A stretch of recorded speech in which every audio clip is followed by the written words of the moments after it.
Capítulo 5. Boa é a vida, mas melhor é o vinho. Abre aspas. Vivemos aos encontros do abandono, sem verdade, sem dúvida nem dono. Boa é a vida, mas melhor é o vinho. O amor é bom, mas é melhor o sono. Fernando Pessoa, em Poesias Inéditas. O vinho é uma experiência tanto artística quanto inspiradora. Da literatura à pintura, do cinema à escultura, uma boa taça inspirou os maiores autores de todos os tempos.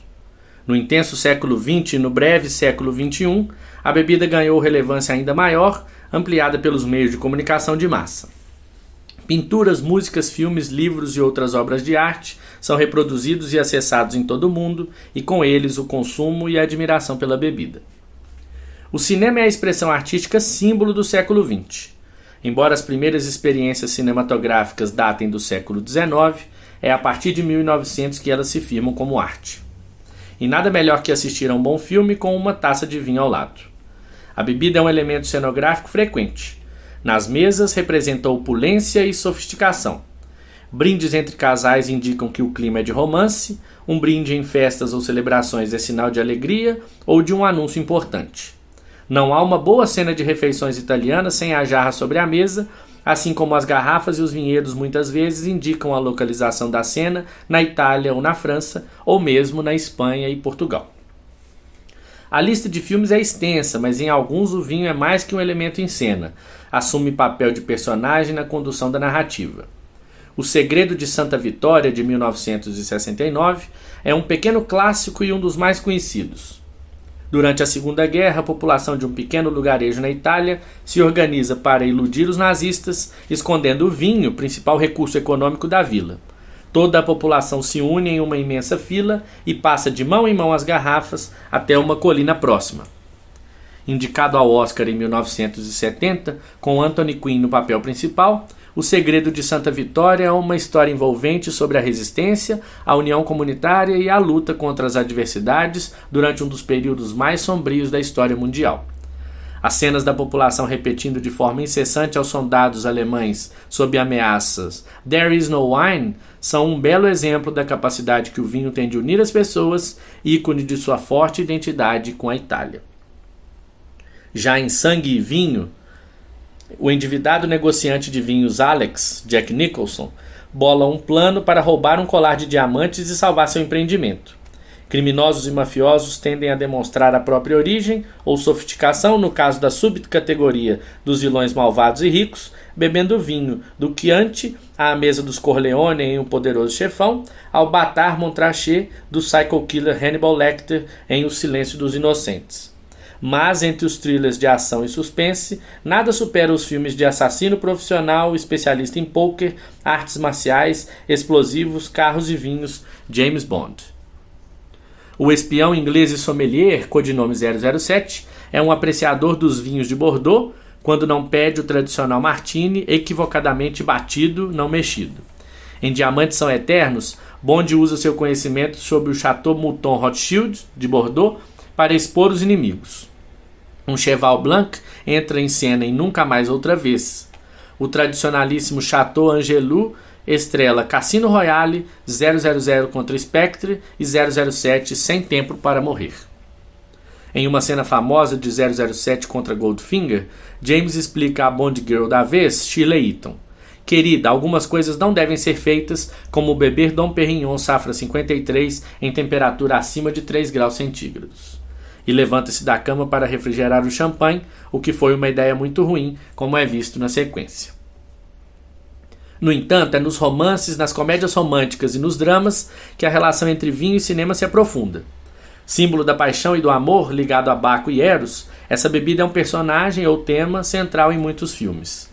O Ano do Cometa, Caminhando nas Nuvens, Sob o Sol da Toscana, Entre Vinhos e Amores, Vicky Cristina Barcelona, Meia-Noite em Paris e O Sabor do Amor são exemplos de dramas e comédias românticas com o vinho ocupando um lugar de relevância na vida dos casais. Vale destacar Um Bom Ano, de 2006, do premiado diretor Ridley Scott. A narrativa acompanha o estressado corretor de investimentos britânico Max Russell Crowe em seu retorno à França após receber a notícia da morte do tio, que deixou como herança o vinhedo da família. Para o já milionário Max, o vinhedo é muito mais um transtorno que exatamente um prêmio. Pensando em renovar a propriedade para então vendê-la, é obrigado a passar um período no local, onde, é claro, ele se reencontra com as memórias de infância, descobre um amor verdadeiro e acha um novo significado para a vida. Um longa delicado e saboroso, filmado em um verdadeiro chateau, cujos proprietários ainda hoje reclamam da fama conquistada com a produção das sucessivas invasões de fãs. Em Sideways, vencedor do Oscar de melhor roteiro adaptado em 2005, o vinho é o personagem principal. Nessa comédia dramática, dois amigos de meia-idade resolvem passar 7 dias percorrendo as vinícolas de Santa Bárbara, na Califórnia, e encontram duas mulheres que vão alterar os rumos da viagem. Em torno do vinho, os personagens se encontram, se conhecem e exibem seus conhecimentos, como no diálogo travado entre Miles, Paul Giamatti, e Maya, Virginia Madsen, sobre a preferência dele pela variedade de Pinot Noir, abre aspas. É um tipo de uva difícil de cultivar, tem a casca fina, é temperamental, não é resistente como a Cabernet, que pode crescer em qualquer lugar, até florescer onde não cuidam dela. A Pinot precisa de atenção e cuidados constantes. De certa forma, ele recorre às uvas para descrever a si mesmo para a mulher desejada. Um dos prazeres do filme é acompanhar e reconhecer os muitos vinhos consumidos. Trata-se de uma obra para quem ama vinhos e não apenas os californianos. Um Cheval Blanc, safra de 1961, é mencionado várias vezes. A vinícola na região de Saint-Émilion, em Bordeaux, na França, é uma das mais famosas do mundo. Suas garrafas atingem valores superiores a 200 mil euros. Ao final do filme, os personagens abrem uma delas em um local inusitado. Não daremos o spoiler, vale assistir. Há um capítulo à parte na história do cinema dedicado ao champanhe. Sinônimo de sofisticação e celebração, o espumante francês ocupa grandes telas desde os tempos dos filmes mudos. Em 1928, Alfred Hitchcock rodou Champagne com sua célebre cena final filmada dentro de uma garrafa, até os blockbusters da última década, como Homem de Ferro 1 e 2 e o primeiro Vingadores. Tony Stark bebe champanhe em diversas cenas desses 3 filmes. Em Casablanca, Rick Blaine, Humphrey Bogart e Ilsa Lund, Ingrid Bergman, discutem a relação em meio à guerra e taças de Mumm. Muitas taças de Mumm. Já para o final da narrativa, o maître do lendário Rick's Café informa que é beber ou desperdiçar, pois ele prefere molhar o jardim com a bebida a vê-la nas mãos e nas goelas dos nazistas. Marilyn Monroe bebe com alegria em O Pecado Mora ao Lado, mas não com a mesma elegância e convicção de Audrey Hepburn em A Bonequinha de Luxo. A personagem de Hepburn, Holly Golightly, bebe champanhe antes do café da manhã para a consternação de seu inocente pretendente. Audrey está em outro clássico, dessa vez a comédia romântica Amor na Tarde, de 1957. A história explora o relacionamento entre um notório playboy norte-americano, interpretado por Gary Cooper, e a filha do detetive particular Claude Chavasse, Maurice Chevalier, contratado para investigá-lo.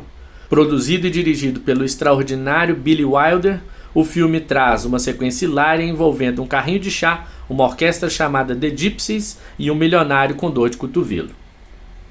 Por último, destaca-se a verdadeira celebração à capacidade do champanhe de induzir a euforia no filme O Grande Gatsby, com Leonardo DiCaprio em um de seus melhores papéis e também Tobey Maguire. Baseia-se no romance do mesmo nome, publicado em 1925 por F. Scott Fitzgerald, escritor que manterá uma relação complexa com Hemingway, do qual falaremos em breve. Versos saborosos.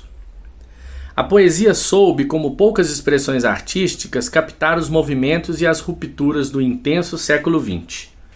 Em suas primeiras décadas, os versos livraram-se das estruturas formais e estilísticas.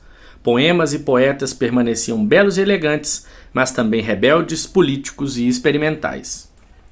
Poeta símbolo dos tempos modernos, ao alvorecer do século, o português Fernando Pessoa é reconhecido por sua sensibilidade melancólica e introspectiva, combinada com precisão e beleza linguística excepcionais. Seus escritos apresentam uma singular reflexão sobre a condição humana, a identidade, a solidão e a busca pelo sentido da vida. O vinho é recorrente e simbólico, sendo utilizado como uma metáfora para explorar as emoções humanas, a busca por prazer, a efemeridade da vida e a própria condição existencial. Disse o poeta, abre aspas, Vivemos aos encontros do abandono, sem verdade, sem dúvida nem dono.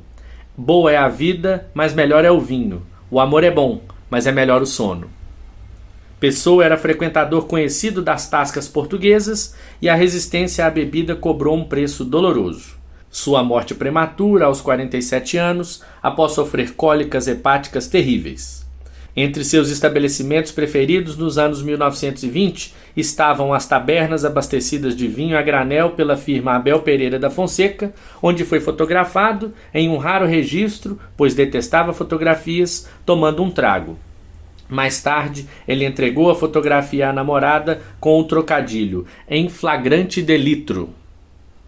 O poeta não era exigente com o vinho, sua obra é repleta de menções, mas sem citar marcas ou regiões.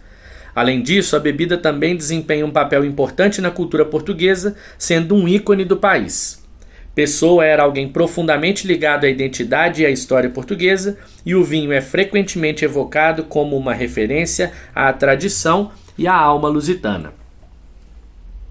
Esse português tinha uma multiplicidade de vozes literárias, escrevendo sob várias personalidades, cada uma com sua própria visão de mundo e com seu estilo.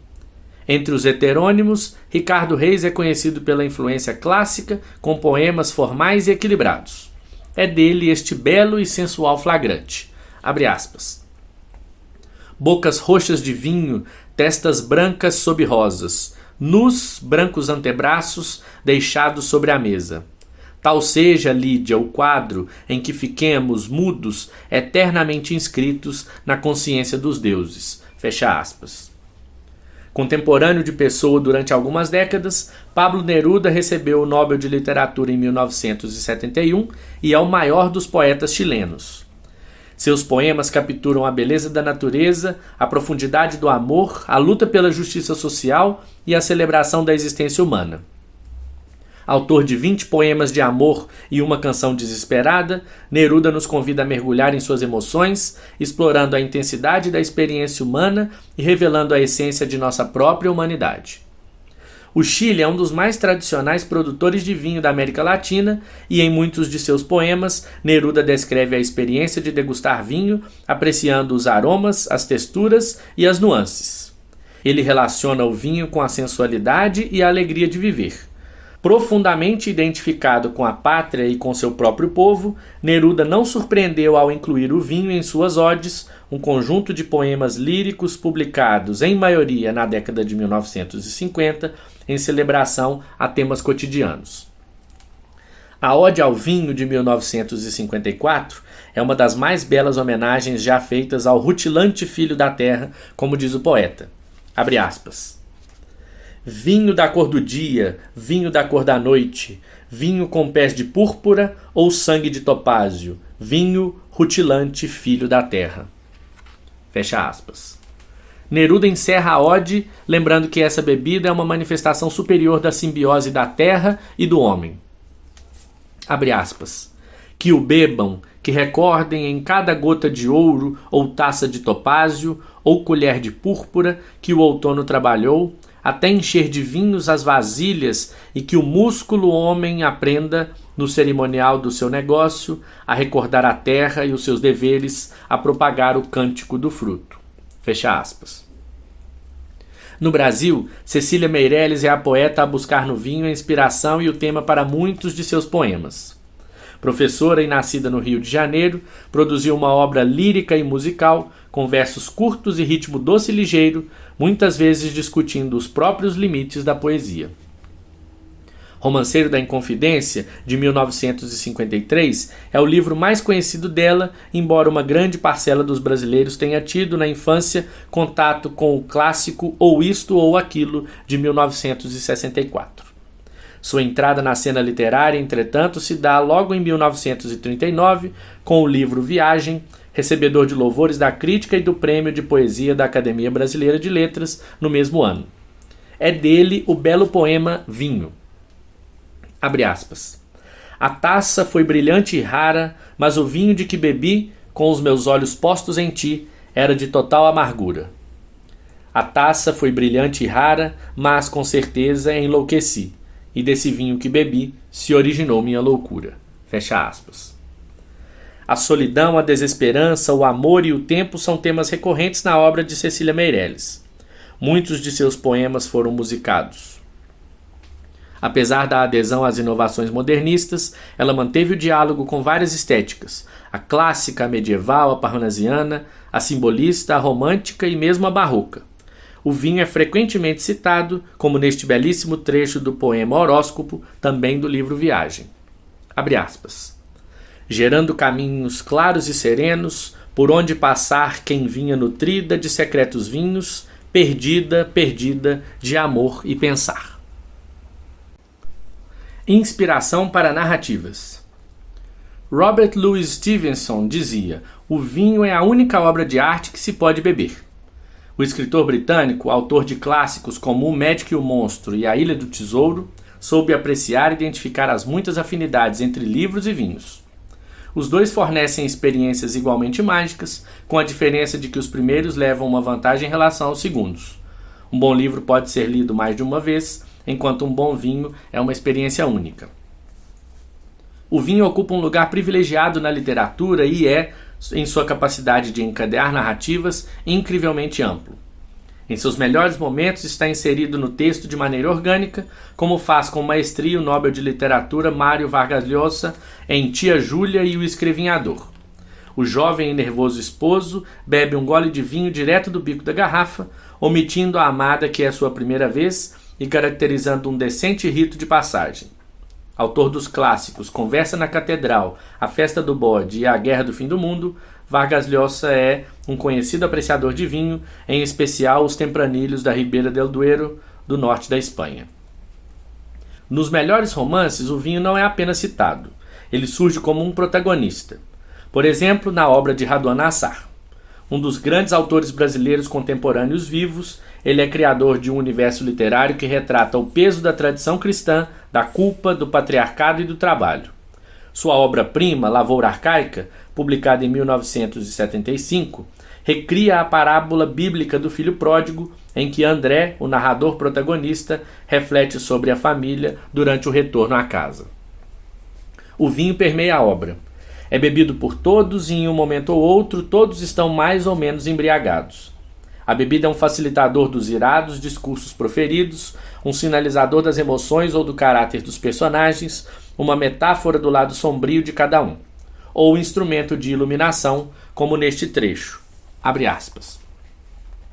O mundo para mim já estava desvestido, bastava tão só puxar o fôlego do fundo dos pulmões, o vinho do fundo das garrafas e ganhar as palavras nesse doce entorpecimento, sentindo com a língua profunda cada gota, cada bago esmagado pelos pés deste vinho, deste espírito divino. Fecha aspas. André inicia a trajetória sendo convocado pelo irmão a voltar ao lar. Quando retorna, uma grande festa é oferecida e nessa festa o vinho mais uma vez assume papel principal, ampliando a tensão entre o protagonista e sua irmã Ana, motivo último de ele ter abandonado o lar. Abre aspas.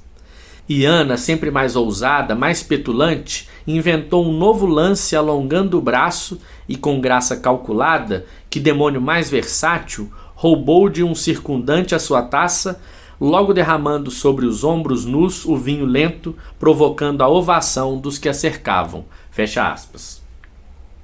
Raduan Nassar pouco escreveu. Lavoura Arcaica foi publicado em 1975, seguido em 78 pela novela Um Copo de Cólera. Ambos se tornaram filmes dos diretores Luiz Fernando Carvalho e Aloysio Abranches, respectivamente. Os contos de Menina a Caminho e Outros Textos, de 1997, foram produzidos ainda nos anos 1960. E pronto. Publicado à mesma época das obras de Raduan Nassar, Anarquistas, Graças a Deus é o primeiro livro de Zélia Gattai. A escritora, eleita em 2001 para a Academia Brasileira de Letras, era filha de italianos e faz, na obra, um importante retrato de São Paulo e da imigração italiana no início do século XX. O enredo se concentra na infância e na adolescência da escritora, no bairro do Paraíso, e tem como personagens, além dela, seus pais, irmãos, avós e algumas figuras típicas da São Paulo provinciana da virada do século. Com capítulos curtos e bem-humorados, Zélia apresenta um testemunho do processo de adaptação da comunidade italiana no Brasil. É um percurso dinâmico, muitas vezes conflituoso, mas sempre regado a vinho e massa. A bebida faz parte do cotidiano da família, sendo consumida por crianças, adultos e idosos, tanto nas celebrações como nas refeições mais prosaicas. Não se discutem rótulos ou procedências, o vinho é apenas o vinho, guardado no tonel da família, abastecendo jarras servidas a todos. Neste trecho, a menina Zélia encontra refúgio na adega após sua ida ao cinema ter sido negada. Abre aspas. Magoada, ofendida, ferida no mais fundo de meu ciúme, saí correndo, não queria que ninguém me visse chorar. Refugiei-me atrás da porta de um cubículo escuro que servia de adega, onde mal cabia a pipa de vinho italiano deitada sobre 2 cavaletes. Sentia-me a mais infeliz de todas as crianças. Na adega, ela acaba por adormecer, depois de muito chorar e aspirar o cheiro forte do vinho, sendo descoberta pelo irmão Tito no momento em que abria a torneirinha de madeira da pipa de vinho para encher a jarra para o jantar. Há um final feliz, divertido e emocionante para esse episódio envolvendo o pai dela, Ernesto. Ernesto é personagem de várias histórias. A determinada altura da narrativa, ele já é um intrépido e vitorioso piloto de corridas e sofre um terrível acidente na prova São Paulo-Tatuí, permanecendo meses internado no hospital entre a vida e a morte. Retorna à família debilitado, arrastando-se, mas sua vontade de viver não esmorece. O essencial era recuperar a saúde e, para tanto, traçou um regime alimentar que, a seu ver, levantaria suas forças em 3 tempos. Abre aspas. Comeria diariamente no almoço e no jantar pastachutas e espaguetes com molhos variados para quebrar a monotonia. Abrindo a adega, tomaria os vinhos que guardava havia muito tempo, vinhos finos, brancos e tintos, deliciosos. Ele estava necessitado de uma cura, não estava? Da receita culinária constavam também as verduras, carnes apenas de vez em quando. Os resultados foram excelentes. Papai recuperava-se a olhos vistos. Sucesso de público e crítica, Anarquistas, graças a Deus, foi adaptado para a televisão em uma minissérie de 1984, dirigida por Walter Avancini. A produção foi ao ar na Rede Globo, tendo sido posteriormente vendida para vários países, como Argentina, Estados Unidos, Itália, Portugal e Suíça. Zélia Gattai ainda publicaria diversas obras, como Um Chapéu de Viagem, de 1982, narrando o começo de sua vida com Jorge Amado, com quem permaneceu casada até a morte do escritor em 2001. Muitos autores enaltecem a paixão pelos vinhos misturando obra e vida. Ernest Hemingway é o maior deles. Hemingway transformou o vinho em personagem e símbolo com vasto conjunto de significados. Amizade, masculinidade, vulnerabilidade, autodestruição e sensualidade, entre muitos outros. Nascido nos Estados Unidos, ele fez parte da assim chamada, pela também enófila Gertrude Stein, cujo salão foi disputado, Geração Perdida, um grupo de artistas e escritores que se mudou para Paris durante a década de 20 para escapar da lei seca em vigor nos Estados Unidos. Uma geração pessimista que cresceu durante os horrores da Primeira Guerra Mundial, mas também hedonista, que encontrou no vinho, alguns com especial predileção pelo champanhe, uma válvula de escape. Seus temas giravam em torno dos conflitos e das frustrações das sociedades americana e europeia. O vinho é protagonista em toda uma sequência de clássicos, publicados a partir do início da década de 1920. O Sol Também Se Levanta, Adeus às Armas, Por Quem os Sinos Dobram e Paris é uma Festa, entre outros. Hemingway tinha 27 anos quando lançou O Sol Também Se Levanta. Com o livro, estabeleceu-se como romancista de primeira linha. No transcurso da obra são reconhecíveis muitos cenários, modismos e tipos característicos do círculo parisiense em que transitava o autor, além de certo espírito corrente na Geração Perdida. A narrativa acompanha um grupo de expatriados americanos e britânicos que vivem em Paris após a Primeira Guerra Mundial. A história é centrada na jornada de Jake Barnes, um jornalista, e sua relação com a enigmática Lady Brett Ashley. O enredo aborda temas como a perda de valores tradicionais, o vazio existencial e os efeitos devastadores da guerra na psique humana. Com uma prosa concisa e profunda, Hemingway explora a busca por significado e a decadência moral de uma geração perdida. Um exemplo de seu uso como personagem. Abre aspas. Diante de nós, um basco com um grande odre de vinho sobre os joelhos estendera-se de través com as costas apoiadas em nossas pernas. Ofereceu a mim e a Bill o odre de vinho, e quando ergui para beber, imitou tão bem e tão subitamente o som da buzina que entornei o vinho sobre mim, e todo mundo começou a rir. Ele pediu desculpas e rogou-me que bebesse mais. Um pouco depois, imitou novamente o ruído da buzina e apanhou-me uma segunda vez. Era muito hábil e os bascos se divertiam com aquilo. Um bom trecho do livro se passa na Espanha, país a ser revisitado em outras obras, durante a intensa festa de San Fermín, uma espécie de carnaval centrado nas touradas. O vinho abundante amplia o sentimento de confusão e irracionalidade dos acontecimentos em meio à febre e ao delírio ligados à matança. É uma tensão crescente construída ao longo de muitos dias de festa, com as relações entre os vários membros do grupo se esgarçando e culminando com a procissão final, que mais parece um bacanal não explícito. Brete é cercado pelos moradores, há uma espécie de comunhão entre todos, baseada e construída pelo vinho. Abre aspas.